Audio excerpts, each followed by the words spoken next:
Waktu ikut tur The Bintan ya, saya dapat yellow jersey ataupun pemimpin klasmen. Nah, sampai saat ini udah berapa murid? Oh, banyak ya, lebih dari 20 mungkin ya. Kalau sudah ke teknik dasar, baru ke komponen biomotoriknya.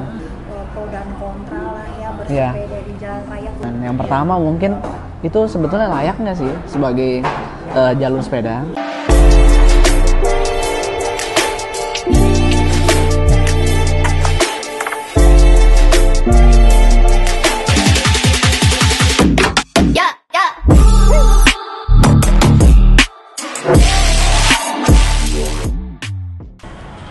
Sekarang kita santai dulu ya Mas Andri ya. Masih di BO Hasil Bincang Osha. Kaget gak? Oke. Mas Andri, Iya. aduh, ngobrol-ngobrol dong soal pengalamannya menjadi seorang atlet pesepeda. Itu dimulai dari umur berapa sih? Dari 2006. 2006? Ya, itu Umur udah berapa waktu itu? lulus SMA ya. Itu udah lulus SMA udah ke dunia prestasi. Tapi sebelumnya itu bukan dunia prestasi. Masuk ke dunia prestasi? Mengejar prestasi gitu. Mengejar prestasi. Iya. Oke, awalnya kenapa pilih cabang olahraga pesepeda, karena apa? Memang waktu itu suka banget sepedaan sampai keliling-keliling komplek gitu atau gimana?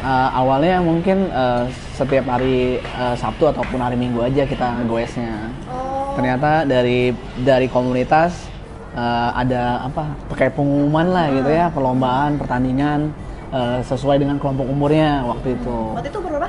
Sekitar 16 atau 17 lah ya gitu. Ya. Awalnya untuk memutuskan bersepeda itu memang sudah langsung pengen road bike atau sebelumnya nyoba-nyoba sepeda yang lain dulu? Sebelumnya mountain bike. Oh, justru MTB? Iya, MTB dulu. Kita di cross country. Kebetulan saya waktu di kelas youth ataupun pemula itu saya juara nasionalnya. Lanjut ke tahap junior, saya peringkat 4 atau 5 nasional gitu. Oke, sampai sejauh ini prestasi yang paling membanggakan untuk Mas Andri? Membanggakan waktu ikut tur The Bintan ya. Saya dapat yellow jersey ataupun pemimpin klasmen. Seperti itu. Ya, keren banget ya. Nah, terus kalau sekarang ini Mas Andri masih sering balapan? Sudah enggak ya. Paling kalau balapan pun sesuai dengan kelompok umurnya aja di Master A saya kebetulan. Master A itu? Master A itu antara umurnya 30 sampai 35. Itu tergantung dari panitianya gitu.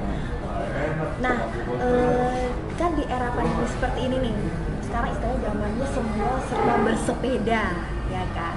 Menurut Mas Andri sendiri, dengan datangnya pandemi seperti ini, itu menguntungkan atau merugikan sih? Kalau buat diri saya pasti menguntungkan karena antusias dari dunia kepelatihan. Kebetulan saya sibuk ngelatih sekarang. Dari banyak orang-orang yang baru ini mau improve gitu. Oh, gitu. Iya. Nah, sampai saat ini udah berapa murid? Oh, banyak ya, lebih dari 20 mungkin ya. Lebih dari 20? Ya. Setiap hari? Setiap hari. Nggak ada liburnya, setiap hari. Nggak ada liburnya? Dari Senin sampai dengan Minggu? Iya, nggak ada liburnya saya. Wow, panen dong ya. Oke. Iya. Nah, terus sebenarnya apa sih yang harus dimilikin oleh seorang pesepeda baru? Oh, yang pertama itu teknik dasar dulu nih Kak. Kalau sudah ke teknik dasar, baru ke komponen biomotoriknya.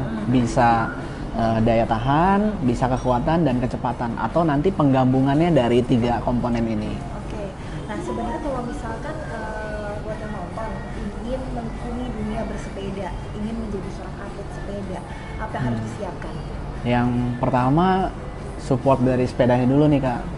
Kita mau sepeda apa dulu untuk di dunia prestasinya. Ya. Contoh lah, kita pengen di dunia road bike. Ya kita ada namanya ataupun grup set ataupun sepeda yang memang layak untuk mengejar prestasi gitu. Bukan sepeda asal-asalan gitu ya. Sepeda besi, maaf ya, walaupun bisa dikatakan kencang tapi tidak sesuai gitu ya dengan perkembangan zaman yang ada, seperti itu. Nah, kalau begitu ada anggapan bahwa road bike itu mahal. Bener apa enggak? Relatif sih Kak. Road bike itu untuk fancy-fancyan. Karena kan tadi kan Mas Andri kan mengatakan bahwa harus ada sepeda yang sesuai dengan keinginan kita gitu. Betul. Itu seperti apa sih? Kalau tanggapan seperti itu? tergantung sih Kak ya. Kita tujuannya dulu sebagai apa. Kalau kita mau bersepedanya untuk dunia prestasi, pasti kan ngejarnya prestasi itu pasti ada faktor penunjang ya. Salah satunya sepeda itu. Iya. Sepeda yang benar-benar mengampuni ataupun yang benar-benar peruntukannya pasti ya bisa dikatakan mahal. Iya. Tapi kalau untuk atlet-atlet mungkin para sponsor mereka pada patungan mungkin ya membeli sepeda itu, jadi ya lebih murah lah ataupun ya bisa dikatakan gratis untuk si atlet itu sendiri. Sekarang dapat sponsor ya. Betul. Kalau untuk penghobi ya, kalau untuk penghobi mau kejar sampai kapanpun, mau yang high nanti upgrade terus ya. gitu. Oke, Nah kita sebagai orang awam kan ngelihatnya wow gitu kan, kok mahal banget, padahal bukan buat dunia prestasi gitu. Oh gitu ya. Tapi bener gak yang namanya wheel set or group set yang bagus itu mahal? Apa karena mungkin ini lagi eranya pesepeda aja jadi semuanya harga naik gitu? Gimana kalau menurut Mas Andri yang sekiranya udah lama banget punya sepeda? Yang pasti harga pasti naik kalau sekarang dibandingkan yang dulu udah pasti naik karena permintaannya banyak tapi kebutuhan barangnya sedikit, itulah udah pastilah ya. Terus dari teman-teman nih semua, kalau yang baru mulai pasti kan nggak mungkin dong pasti yang lebih langsung beli yang mahal gitu. Ya boleh teman-teman pakai yang sesuai dulu aja. Biasa dulu gitu ya. Makanya banyak teman-teman yang nanya ke saya DM maupun secara langsung, Dri, sepeda yang bagus tuh sepeda apa sih? Saya selalu tanya budgetnya aja dulu Kak gitu.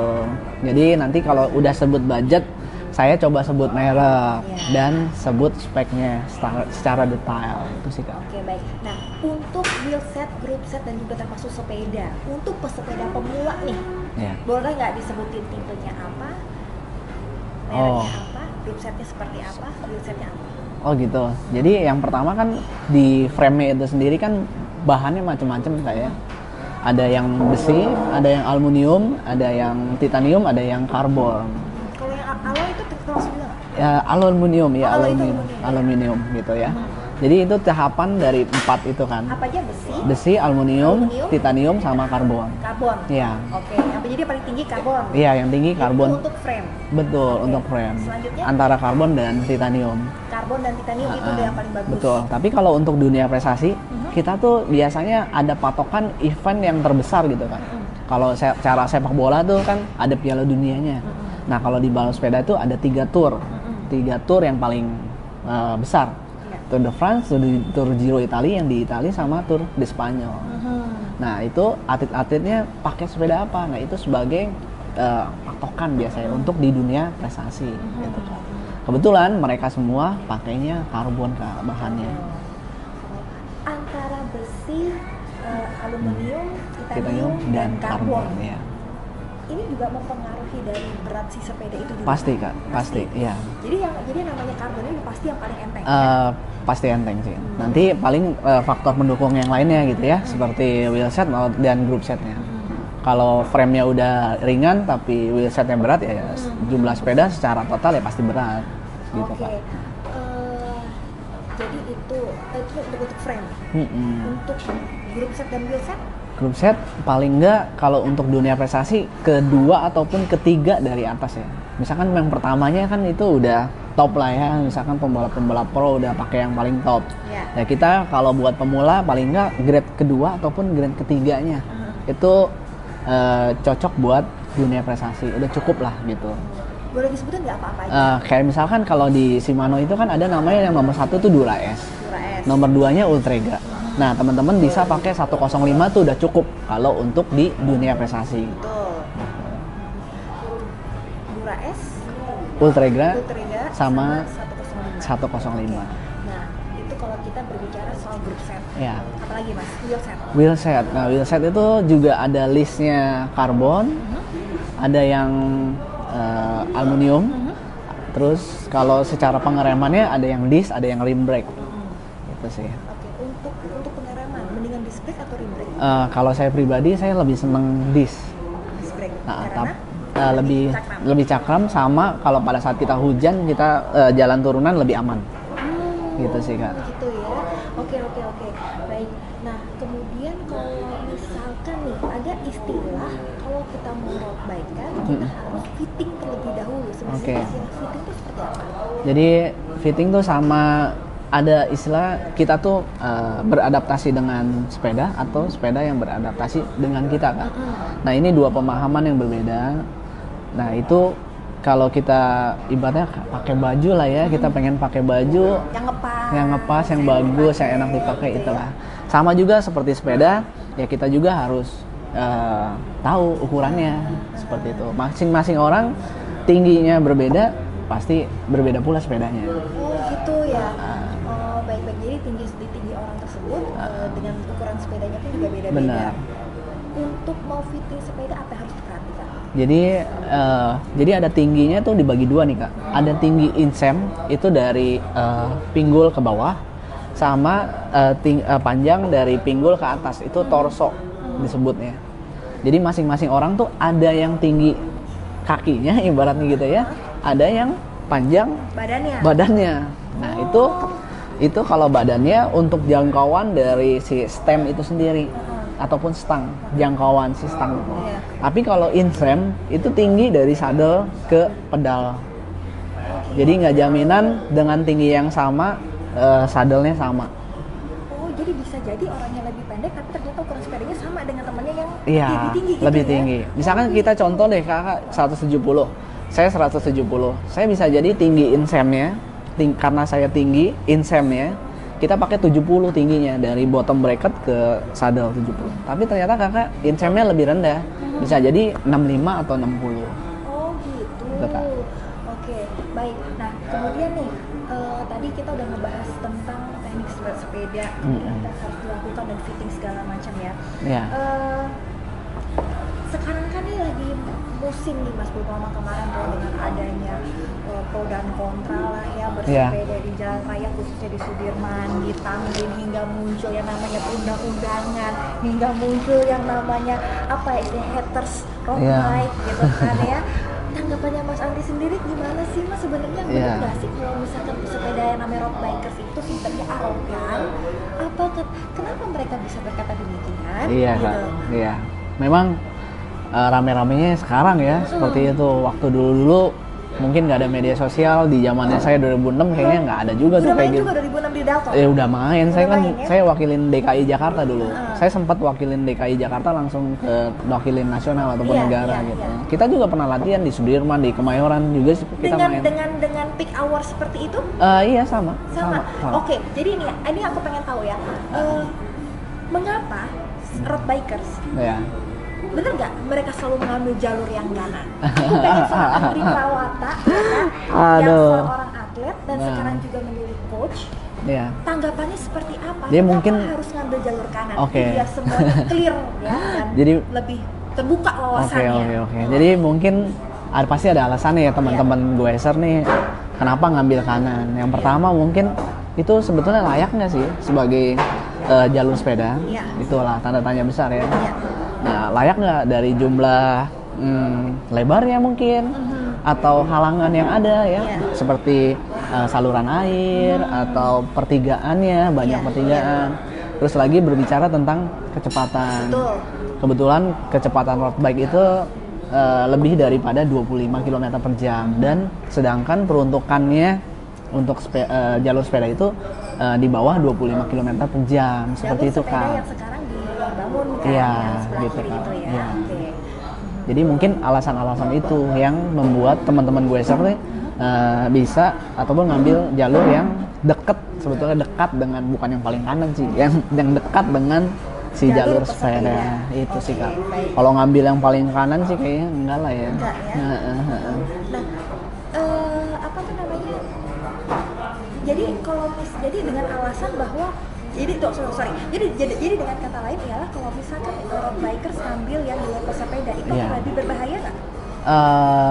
Lebih berbahaya atau enggak tergantung sih kak. Biasanya kan kita kan main lebih pagi ya.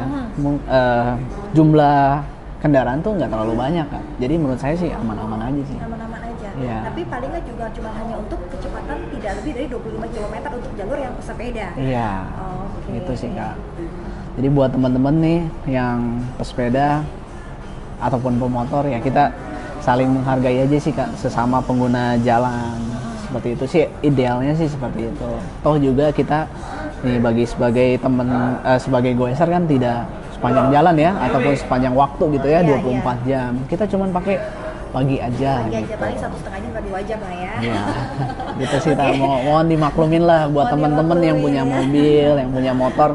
Kalau ketemu sama orang-orang yang bersepeda tuh kita lebih respect lah. Karena yang pertama dia tidak mengeluarkan polusi, ya kan. Terus yang kedua juga dari orang-orang ini yang bersepeda kan otomatis kesehatannya kan akan bertambah. Iya.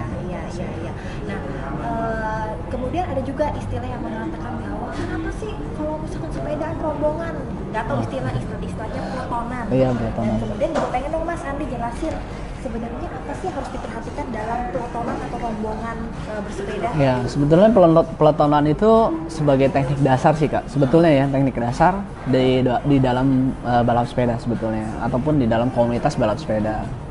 Yang pertama di dalam peloton tuh ada namanya RC ataupun road captain lah ya di depan. Dia tuh yang mengatur tentang ritme terus alur rute sama halangan-halangan ataupun halangan rintangan yang ada di jalanan. Iya. Seperti itu. Nah, di belakangnya baru para anggotanya, ya kan. Nah, jadi teman-teman nih yang berpeloton ini yang pertama etikanya nggak boleh apa ya? Untuk pesepeda dulu ya. Yang pertama nggak boleh mendahului biasanya, ataupun sudah menetapkan yang di depan kita itu siapa dan yang di belakang itu kita siapa. Jadi tidak saling mendahului gitu. Sering mendahului gitu tidak boleh ya? Iya, tidak boleh sih. Antara yang belakang-belakangnya asing juga nggak boleh? Nggak boleh Kak, sebetulnya. Tapi ada namanya transisi di dalam berpeloton. Ada caranya Kak, gitu. Atau kon pakai kode-kode tangan Kak. Misalkan, kalau nggak pakai verbal juga bisa, maju ke depan gitu. Bisa juga gitu, bergantian. Bergantian ya? Bisa, ada juga. Oke, baik. Nah, mungkin kalau misalkan ada yang nggak tahu, ini ngapain sih sepeda teriak-teriak? Nah, ya kan kalau misalkan Iya. ini kan mungkin kalau yang pengendara motor apa sih ini teriak-teriak? Mungkin bisa dijelasin Mas Andri tuh. Iya, jadi kalau buat yang pemotor ataupun mobil ya kan, teriak-teriak tuh mungkin kita kan sepeda nggak punya ini ya, klakson. Nggak punya klakson ya. Jadi mungkin kata-katanya yang sopan aja sih, buat himbauan buat teman-teman goeser tuh, buat yang sopan aja. Teriaknya mungkin selamat pagi gitu ya kan. Tidak bukan bukannya woi ataupun pakai kata-kata yang kasar. Janganlah. Iya, betul. Tapi kalau misalkan Mas Andri yang lewat langsung bilangnya punten gitu kan. Iya. Oke, baik. Nah, jadi itu udah jelas ya untuk viewers dan juga semuanya. Jadi sudah terjawabkan kenapa road bike itu biasanya mengambil jalur yang kanan. Sebenarnya juga nggak kanan-kanan banget ya. Enggak, hanya paling sedikit samping lebih ya. mendahului saja ya. Oke, baik. Nah, Mas Andri, dengan berbagai macam adanya banyak sekali peraturan, regulasi dan lain sebagainya. Apa sih yang Mas Andri, seorang Mas Andri Prawata harapkan sebagai seorang mantan atlet, kemudian atlet masih lah ya, sebagai seorang atlet juga sekarang sebagai seorang pelatih sepeda. Iya, jadi apa sih yang Mas Andri ingin harapkan baik itu untuk pemerintah sendiri maupun untuk pesepeda dan pengguna jalan yang lain? Iya, jadi pengguna jalur sepeda itu kan sebetulnya bukan di dunia buat prestasi ya, sebetulnya bukan buat prestasi, karena kalau buat prestasi itu nggak mungkin gitu. Dengan penggunaan jalan yang sepeda itu untuk dunia prestasi nggak bisa gitu. Tapi jalur sepeda ini bagaimana caranya mengakomodir semua sepeda, semua jenis sepeda, dari sepeda road bike, mountain bike ataupun seli sekalian gitu ya. Jadi buat teman-teman nih yang bikin regulasi ya, semoga bisa mengakomodir semua pengguna sepeda, jenis sepeda. Itu aja sih. Bahkan kan sampai ada yang katanya tuh yang khusus road bike diturunkan. Nah, seperti itu gimana Mas? Iya sih, itu sangat disayangkan sih. Seperti agak-agak terintimidasi gitu ya. Iya, padahal kita juga bukan kita yang mau kan. Dari teman-teman road bike juga bukan kita yang mau gitu kan. Tapi ya dari pihak pemerintah mungkin ya. Dan untuk mengadu domba ya. Betul, mungkin dari pihak pemerintah itu menilai karena di jalan yang di Casablanca itu kalau pakai sepeda seli karena diameter bannya itu lebih kecil, di sana kan ada turunan. Kalau turunannya kencang ataupun ngebut, terus ada pembatas kan. Biasanya ada pembatas jalannya kan. Iya, betul. Dan itu terjadi adanya namanya bumping gitu kan. Nah, itu tingkat balancingnya memang lebih kurang sih kak, Oh. dibandingkan dengan diameter yang lebih besar, mau mountain bike maupun road bike. Nah ini yang harus benar-benar dibuka matanya dan perlu banyak sekali diketahui Mungkin, bahwa sebenarnya ini bukan masalah intimidasi soal ya, tapi sepedanya, keamanan, tapi Kak. lebih ke keamanannya. Ya. Mengapa cuma road bike saja yang bisa melewati jalur tersebut? Karena itu tadi bahwa sepeda dengan roda yang lebih kecil atau istilahnya seli Ataupun, atau ATV ya, pada saat ada jalanan turun itu bumpingnya lebih berasa dan lebih membahayakan pengguna sepeda itu sendiri Ya, gitu karena ya, Mas, ya? diameternya bannya itu kan lebih kecil kan. Nah, Itu aja sih kan. bener. Mungkin dari pemerintah melihat, mungkin udah penelitian ataupun apa seperti itu sih. Kalau saya melihatnya. Berarti seperti itu ya. Jadi Iya. kita harus mengambil dari sisi positif. Iya, Jangan betul, Kak. langsung merasa terintimidasi. Iya. Lu cuma road doang kan gitu. Iya. Oh, mentang-mentang arogan gitu jangan Iya. Mas ya. Belum lagi pengguna itu sendiri kan, dalam arti dari jenis kelamin maupun dari umur. Kan dari pengguna yang baru-baru, kemampuan dasarnya dalam menghadapi turunan yang kencang kan kita nggak tahu kak. Nah Iya. makanya pemerintah nyari selamatnya mungkin. Dan saya juga bukan membenarkan road bike ataupun ahli semuanya. Iya, iya. Ya sama, teman-teman road bike juga nggak semuanya bisa dalam keadaan turun dan kecepatan tinggi. Iya, betul. Dan tidak menjadi jaminan juga nih buat teman-teman yang road bike bisa turunan dengan kecepatan yang tinggi kak. Itu Iya, sih, Kak. iya betul. Sekali lagi itu dari skill jam terbang juga Betul. ya, Mas, ya. Nah, selama bersepeda pengalaman yang paling menyenangkan itu untuk udah pernah ke luar negeri kan? Pernah, Kak. Sepeda di luar negeri itu di mana aja?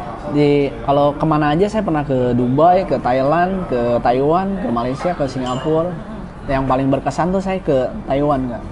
Karena dia punya jarak 100 kilo, ketinggiannya 3.300 kak.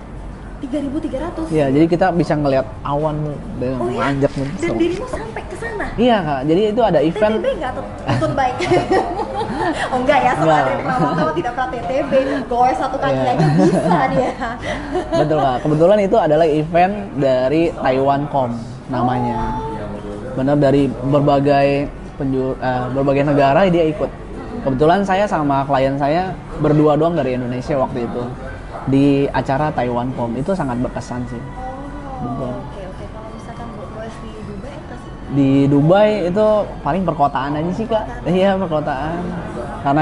Karena setelahnya aja sih yang kita main ke mall apalah kayak gitu. Makan enak dan lainnya sih. Oke. Selama Mas Andri bersepeda itu paling menyenangkan goes di mana sih? Eh, Di daerah mana? jadi- Kalau itu di Jakarta. Jakarta, bukan maksudnya di Indonesia. Di Indonesia ya. Yang pertama kalau di dalam negeri saya lebih ke Jogja sih kak. Yogyakarta karena dari kendaraan itu relatif sedikit.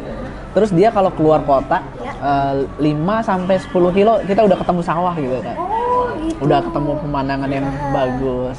Kalau kita di Jakarta kan kita harus 40 kilo sampai 50 kilo dulu ke arah Bogor, baru ketemu tanjakan gitu ya, ketemu pemandangan. Oke.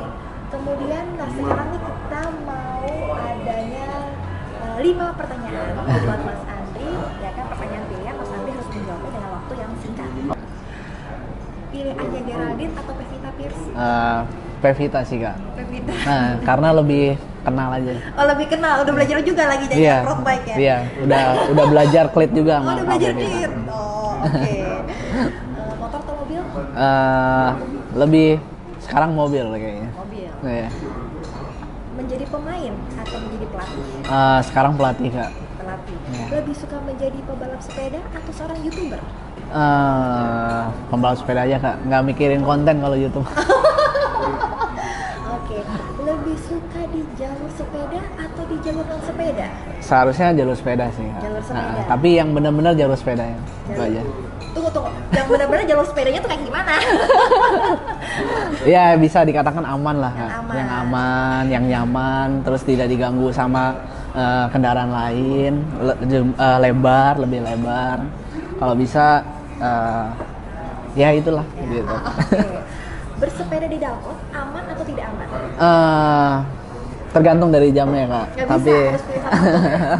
Kan kalau jamnya kan pasti pagi. iya, aman kak. Aman. Kak, aman. Lebih suka merek lokal atau merek luar? Untuk apa nih pak? Untuk sepeda atau jersey, untuk apa? Jersey. Untuk jersey, kalau endorsan dari luar, Bagaimana endorsan? endorsean dari luar belum ada sih. Oh, Ya, jadi makanya saya dukung produk dalam negeri. Produk lokal. Produk lokal gitu, Kak. Oke. Ya. Lebih suka ngajarin cewek atau cowok? Lebih ke cewek, Kak, karena kalau cowok kadang-kadang punya pendapat yang lain gitu, Pak, kalau kita kasih tahu, Kak. Oh gitu? Iya, kalau cewek lebih banyak menerima, lebih banyak menerima, Oh, gitu sih. lebih suka goes di dalam kota apa di luar kota? Di luar kota, Kak, Kenapa? khususnya di pegunungan sih, Kak, saya lebih seneng ke yang hijau-hijau. Oh gitu. Gitu, Oke. daripada gedung-gedung tinggi ya. Bosan ya liatnya ya? Betul. Oke, satu lagi. Lebih suka long ride tapi speednya tidak terlalu tinggi Ya. atau sukanya nggak terlalu long ride tapi speed kencang? Saya lebih yang speednya rendah sih, Kak. Speednya rendah, jauh. Jadi kita jangkauannya jauh ya, ataupun explore-nya jauh. Itu lebih suka, Kak. Karena? Mendapat view-view-nya lebih banyak. Oh, jadi lebih menikmati dari Betul, proses Kak. bersepeda. Kebetulan olahraga sepeda itu adalah olahraga outdoor ya. Jadi olahraga outdoor tuh kita memang ibaratnya lapangan itu beda-beda, Kak.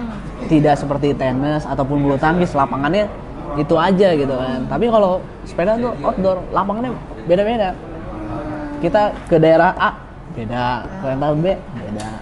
Jadi Mas Andri ini lebih sukanya long ride tetapi lebih untuk menikmati Pemandangan perjalanannya gitu. dan pemandangannya. Oke, jadi speednya masih bisa diatur ya Mas. Betul. Dan nggak ngos juga. Ya udah oke. Aduh seru banget nih Iya. bincang-bincangnya dengan Mas Andri Prawata. Jadi sudah jelas ya sebenarnya apa itu pernak-pernik sepeda, dalamannya seperti apa dan juga terkait dengan peraturan bersepeda di jalan raya khususnya di Sudirman Tamrin sudah tahu alasannya seperti apa. Jadi kita sudah bisa yang namanya membuka pikiran kita. Jangan seuzon, jangan lagi ada kompor-kompor, Iya. apalagi ada adu domba. Pokoknya kita semua harus saling menghormati sesama pengguna jalan. Betul, Seperti ya, Mas Kak. Andri ya. Betul. Oke, Mas Andri terima kasih banget atas waktunya. Iya, Salam sama-sama, sehat Kak. selalu dan juga tetap goes ya. Iya dong. Oke, terima kasih semuanya dan jangan lupa untuk subscribe, like dan juga komen video di hasil bincang. Dadah. Sampai jumpa.